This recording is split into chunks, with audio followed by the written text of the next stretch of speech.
Mata ku ɗau turame yayi kuma ku ce na ɗidai anye sarkin Kano Sunusi na biyu. Duniya ta yi daɗi kuma ku ce Kano ɗan lami uban matasa yayi. Masu sauraro Assalamu alaikum, barkanmu da wannan lokaci. Sannunku da jimirin sauraron wannan shiri mai suna Kyan Tafiya Dawowa. Shiri ne da yake kawo muku batutuwa da dama da suka shafi yadda al'ummar jihar Kano da dama ke burin ganin an yi wa tsarin sarauta garan bawul. A daidai lokacin da wasu ke cewa yin hakan babu shakka shine abin da ya dace. Wato a dawowa da mai haƙƙi haƙƙinsa, wanda suka ce la shakka babu laifi a ciki kuma shine adalci. Tunda dai a lokacin da jihar ke hannunsa a dunkule aka rarraba masa ita, duk da hakan ba a bar shi ba, aka yi ta masa bita da kulli har sai da ta kai an raba shi da wannan kujera da miliyoyin al'umma ke amfanarta. Babu shakka a wancan zamani da 'yan siyasa suka yi karan tsaye ga masarautar, wani abu ne da bai wa al'ummar jihar daɗi ba. Tun lokacin jama'a da dama masu hangen nesa suka yi ta ƙoƙarin wajen daƙile aikata abin da zai haifarwa da tsarin masarautar jihar babbar ɓaraka. Gwamnatin da ke ci a lokacin ta toshe kunnuwanta har sai da ta tilasta raba sarkin Kano Muhammad Sanusi na biyu da karagar kakanninsa wadda ya gada. Kuma ita wannan kujera kowa ya riga da ya sani, duk wanda ya hauta to la shakka mutuka raba, domin mutuwa ce ke raba dukkan sarki da wannan mukami. Sai dai kash yanzu an yi wa tsarin rauni, wanda masana doka suka tabbatar da cewa shi fa wancan rauni da gwamnatin baya ta yi wa tsarin sarauta dole ne sai an gyara shi ko mai zafi, domin gyaran nasa shi zai tabbatar da ɗorewar daraja da mutuncin wannan tsari na sarauta. Shi yasa a wannan lokaci da jama'a ke da yaƙinin adalcin wannan gwamnatin za ta yi adalci wajen karɓowa wanda duk aka zalunta haƙƙinsa daga gurin wanda aka baiwa ba bisa ƙa'ida ba. Kuma kowa ya sani a jihar nan gwamnatin faɗa da cikawa jama'a suka zaɓa, kuma tuni ta fara cika musu alƙawuran da ta ɗauka. Shi yasa a wannan gabar mata masarautun jama'a suke ta kai koke don ganin an yi musu abin da suke bukata, wanda suke cewa batu ne na bukatar dawo musu da sarkin Kano Muhammad Sanusi na biyu kan karagarsa. Hakan yasa suke ta zuwa da batutuwa don ƙara haskawa jama'a irin ƙwacen da aka yi wa halifan a wancan lokaci, inda a yau za mu kawo muku ci gaban tattaunawarmu da masanin nan a fannin tarihi, malami wato Malam Ibrahim Ado Kurawa. Za mu ɗora da shi a cikin wannan shiri kamar yadda muka faro a jiya, lokaci ya yi mana halin nasa. To a yau ɗori ne akan ta jiya. Da fatan za ku biyo mu a cikin wannan shiri na Kyan Tafiya Dawowa. Mata ku ɗau turame yayi kuma ku ce na ɗidai anye sarkin Kano Sunusi na biyu. Duniya ta yi daɗi kuma ku ce Kano ɗan lami uban matasa yayi.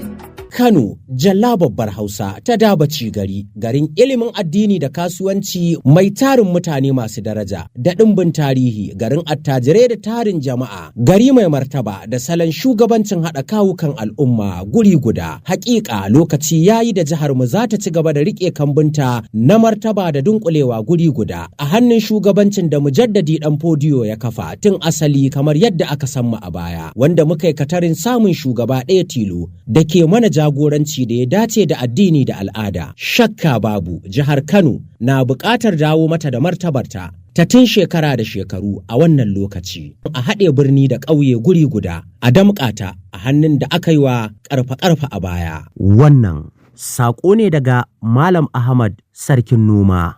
Kuma ku ce na ɗidai anye sarkin Kano Sunusi na biyu. Duniya ta yi daɗi kuma ku ce Kano ɗan lami uban matasa yayi. Shi bature da ya zo nan kasar ya samu mutane suna mulkinsu, kowa ya sani. Ya samu ana mulki a kasar Sokoto da waye da sarakuna, aka yi yaƙi ya cinye ya ci, to shikenan ku wanda kuke sarakuna za ku ci gaba amma za ku yi min aiki. Saboda haka sai ya bar duk wanda yake gidan sarauta sai aka bar shi a matsayin sarautarsa. Saboda me? Saboda yana da claim, abin da ake kira claim. Tun kafin a kafa Najeriya suna da hujjar zama a Najeriya, kuma da su aka yaki. Saboda haka bature da yakinsa ya yi amfani da su, da zai tafi ya bar musu, to kaga kasar su ce. To kuma aka zo aka yi republic. Shi republic baka da iko kana amfani da republican constitution ka zo ka kafa doka ka ce kai a doka ta sai wani dan wani, kamar yadda Ganduje ya rubuta a dokarsa. Wannan ya saba constitution din Najeriya, kuma na rubuta a jarida da sashen constitution din. Bari ma mu duba mu gani, mu karanta wa mutane mai constitution din ya ce. Section 17 na constitution din Najeriya ya ce every citizen shall have equality of rights, obligation, opportunities before the law.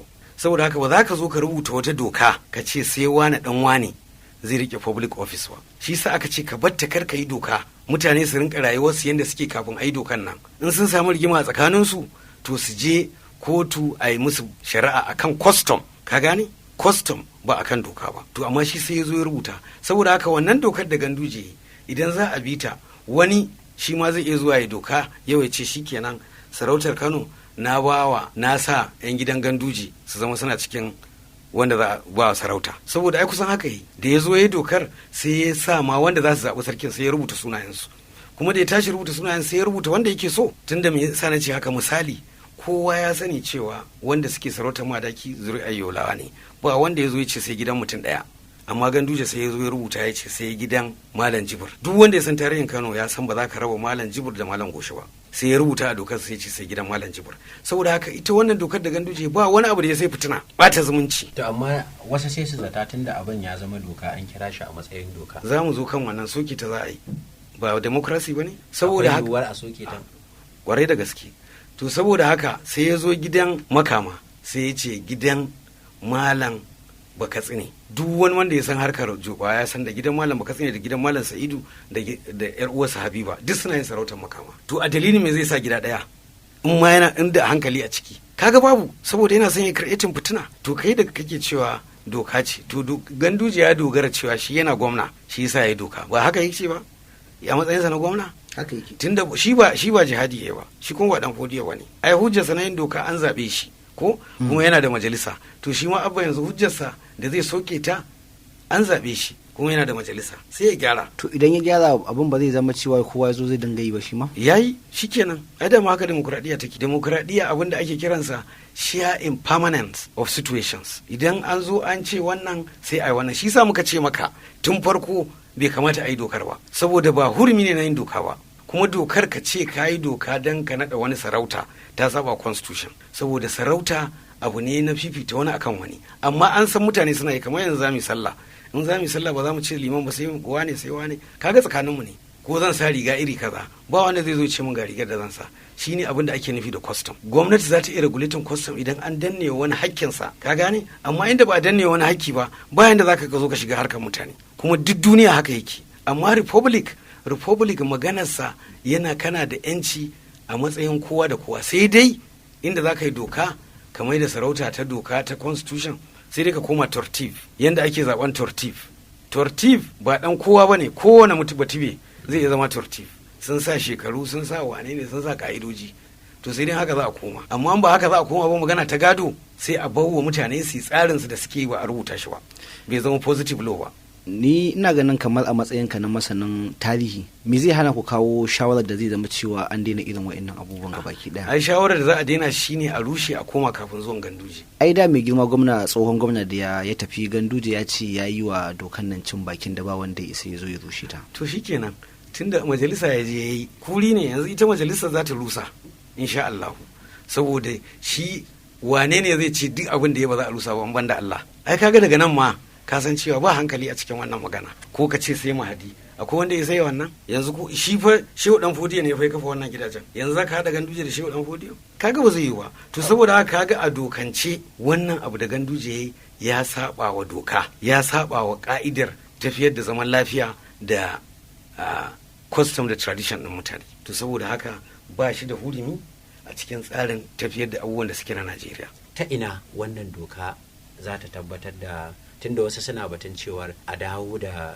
shi mai martaba sarkin Kano Khalifa Muhammadu Sunusi na biyu, tunda shi aka zo aka tarar a wannan kujera, a dawo masa da ita kuma a dawo da masarautun yadda suke a da a dora daga inda aka tsaya. To ai abin da muka faɗa kuma muke nanatawa, shi Ganduje ya dogara da kundin demokradiyya ne, cewa a demokradiyya za ka yi doka kuma za ka je majalisa.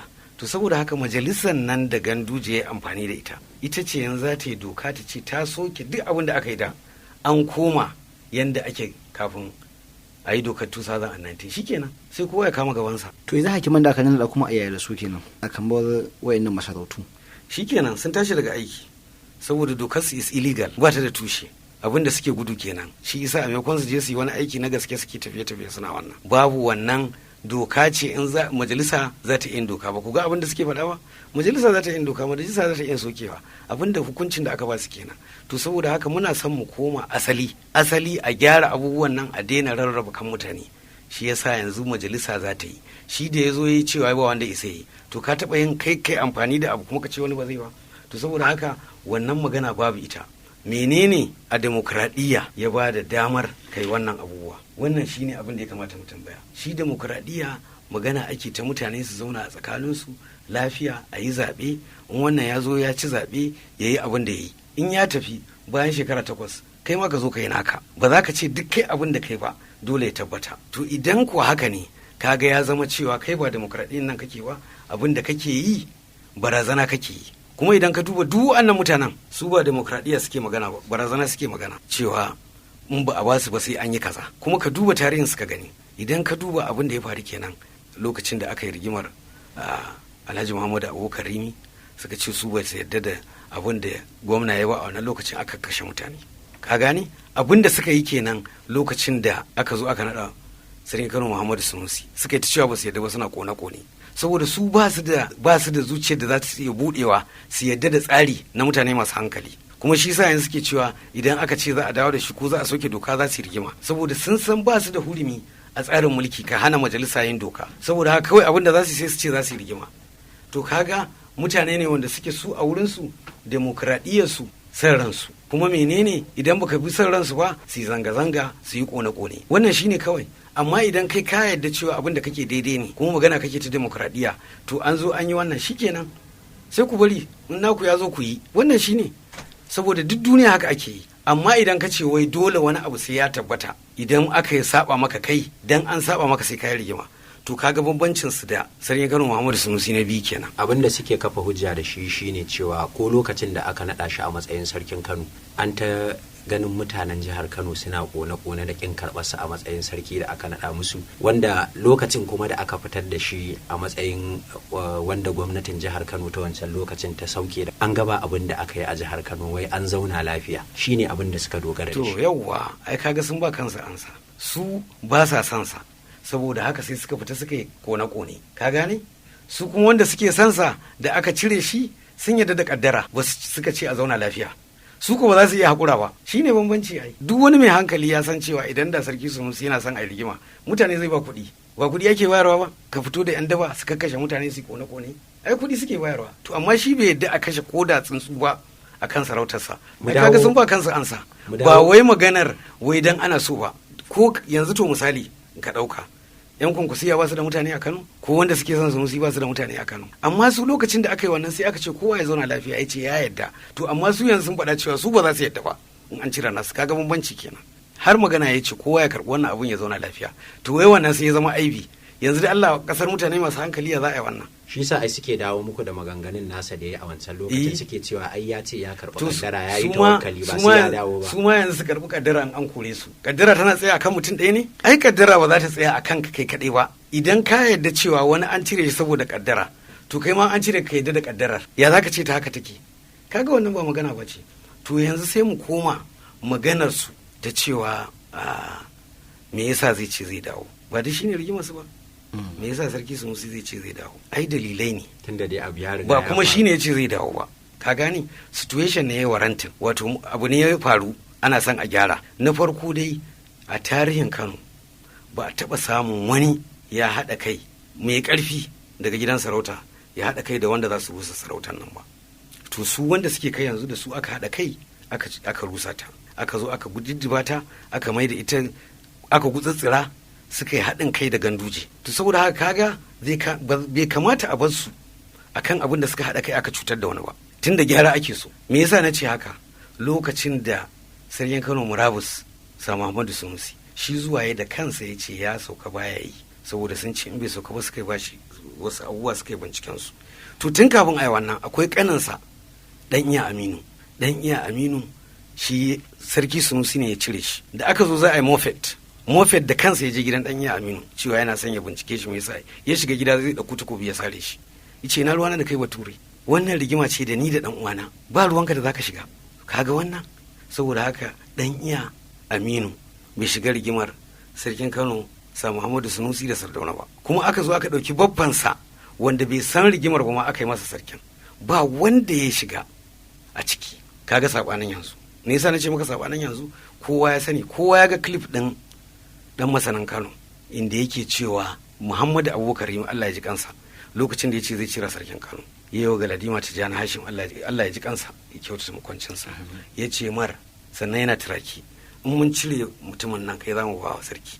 Ya ce a'a, in dai kun cire shi ni ba zan karba ba, saboda ni ba na son a cire wani a bani. Aka dawo lokacin Hamza Abdullahi dan masani ya faɗa, Hamza Abdullahi suka gaya wa Galadima cewa idan muka cire mutumin nan kai za mu ba. Ya ce ba na so, in dai sai kun cire shi.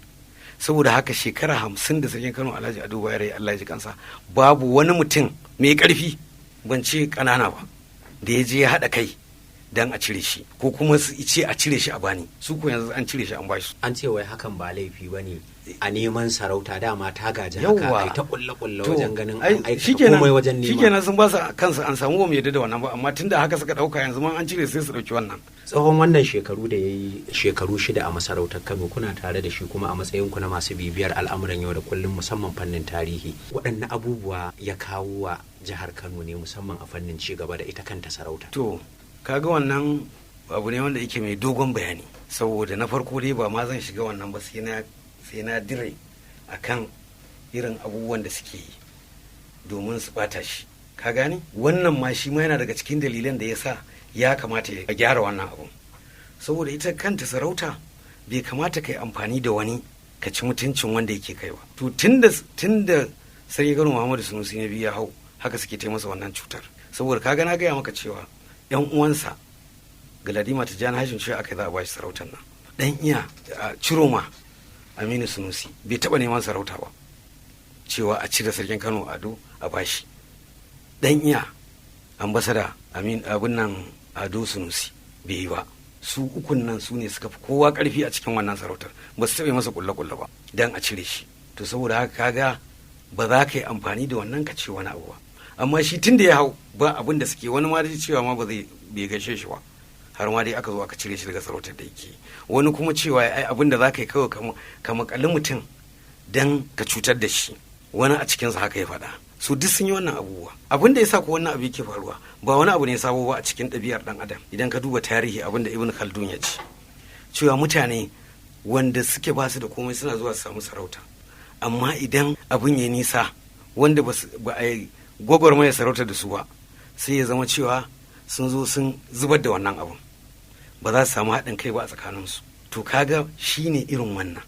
Su abin da suka yi ta yi sai suka yi ta masa zagon ƙasa. Duk wani abu da za a yi a rubuta wannan a yi waye wannan, shi kuma bai taɓa shiga ya lalata mahaifinsu ba, ko ya ce shi bai iya ba ko wani abu, ba a taɓa haɗa baki da shi ba, babansa ma ba haɗa baki da shi ba, amma su ya ƙasa suka rinka yi. Kwanan nan zan ɗauko wannan maganar, akwai wata yarinya da suka sa ta rufe idanta tana cewa ai bai kamata ka yi haka ba, ka ci amanar sarkin Kano Ado Allah ya ji kansa, kayi waye ga abubuwan da ya maka ka zo ka yi wannan.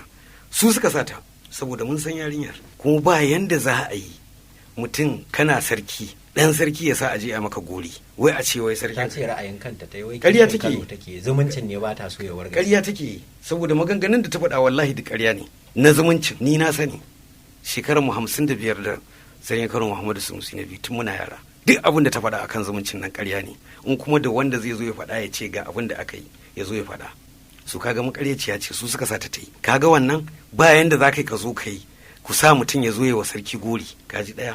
Biyu, sun sha yanko maganganunsa su haɗa da 'yan rediyo, mutane suna maƙe murya suna talla a rediyo cewa ya yi kaza sarkin Kano Ado bai yi kaza ba, shi ya zo ya yi. To kaga duk su suke sa ana yin wannan. Tun yana sarauta suka ɗauko abubuwan da aka yi, har wanda gwamnatin Ganduje ta so ta yi ta tozarta shi, ya je kai kotu aka yi rigima da su muhi, wannan ƙarerakin ma duk sun ba da su, wanda yake in aka tona mutane za su ji kunya. Yanzu zan koma kan maganarka ta cewa me ya aikata wa sarauta. Ni zan iya faɗa cewa babu wani sarki da aka yi da ya kyautata zumunci irinsa. Saboda me? Yawwa, akwai gidan sarakuna da suka yi na Kano, gidan sarkin Kano Inuwa shekara 50 ko mai unguwa ba su ba, ai la'ala ko ba a samu wanda ya taso daga gidan da za a iya bashi bane. To kai kanka ma wannan magana da kake yi ina jin tsokana ta kake wa sarki Kano Muhammadu Sunusi ya nada ba ya Inuwa ya nada ba, advisor ne na gwamna, kuma yana da akwai wansa ma da ya mafi shi Alhaji Dawaki har suka gama yayin su ba wanda ya nada shi sarauta, ka gani.